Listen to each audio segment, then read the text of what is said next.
But he didn't say, let the earth bring forth human beings. He made the human being in his image and breathed in him the breath of life, and he became a living soul. The human being is precisely distinct from everything else, and only the scriptures tell us that. Mind you, every human being wishes to experience that, because that's who we are, like the Bible tells us. But only the Bible tells us, gives us a reason for the difference of man and the difference it makes. That's the title of a book by Mortimer Adler. The human being is distinctly different. For instance, only people suffer or die and are aware of it or afraid of it. We are self-asserting human beings. We have a memory. We rejoice. We despair. What I said in our first time together when I said the human being is a transcendent being. He doesn't just instinctually respond. We wonder, we question, we complain, we are glad, we applaud, because we are more than just chemistry and physics. What was seen as advantageous, what needed to be replaced, what was the replacement offered to this view was precisely the 19th century join the club, become a majority, be natural, accept what comes down the pipe. In the struggle for survival, in the struggle. I gave a lecture recently about the question of whether we've not all become Darwinian, in fact, in our thought processes. And against that stands precisely the Christian, who is not a stone in nature, but a chisel, somebody has said. He's not a page, but a pen. The human being is not the content of a text, but gives it style. The individual creates, stands out. He's something profoundly different from what the 19th and 20th century wish him to be. In neuroscience, the studies go more and more in the direction of seeing what determines a human behavior. Now, while that is recognizable and needs to be studied, at the end we realize that each person whose influences I can study still remains, in the real sense, a mystery, because he becomes unpredictable. When you ask a person why they did it, the final answer at the very end has to be, because I wanted to. There was no external determinant that does things, because the human being is fundamentally a coup d'etat. Nothing less than a coup d'etat. A surprise. Mind you, coup d'etats don't always end up poorly. Sometimes they're necessary to bring in what is good. By coup d'etat, I mean it's precisely something more than what the sum total of external influences would produce. And the Bible tells us that. That's the problem the 19th century recognized in the Jew. He's a stick in the mud. He doesn't just go along. He wonders. He is the exception. He dares to have a moral outlook rather than go with the political majority. He dares to stand for life when everybody has abandoned it largely and just accepts it as sort of just a normal flow of things. He dominates, as Scripture tells us we should do. We should live in excess, not of material things, but of our personality, of our uniqueness. He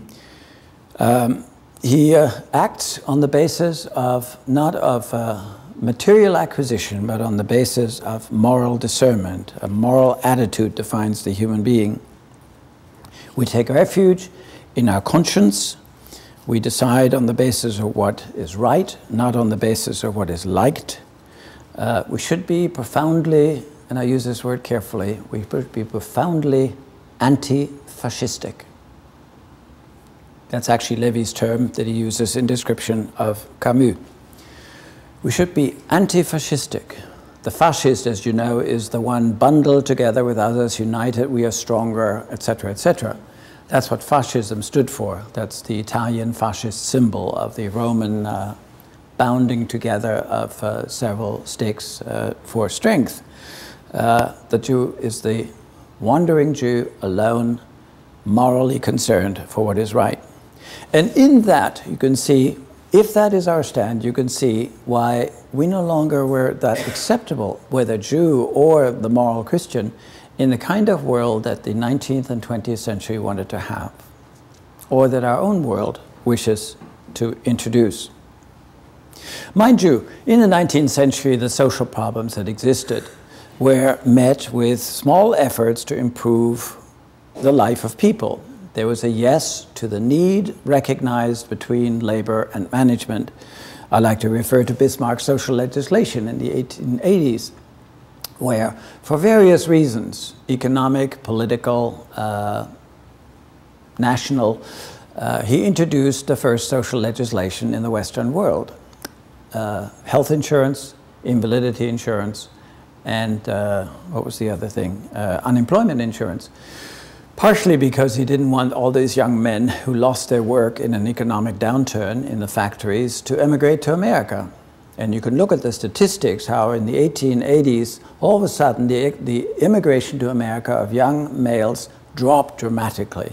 Why? Because as soon as they lost a job, they didn't have to run to the new land and new country and find another job.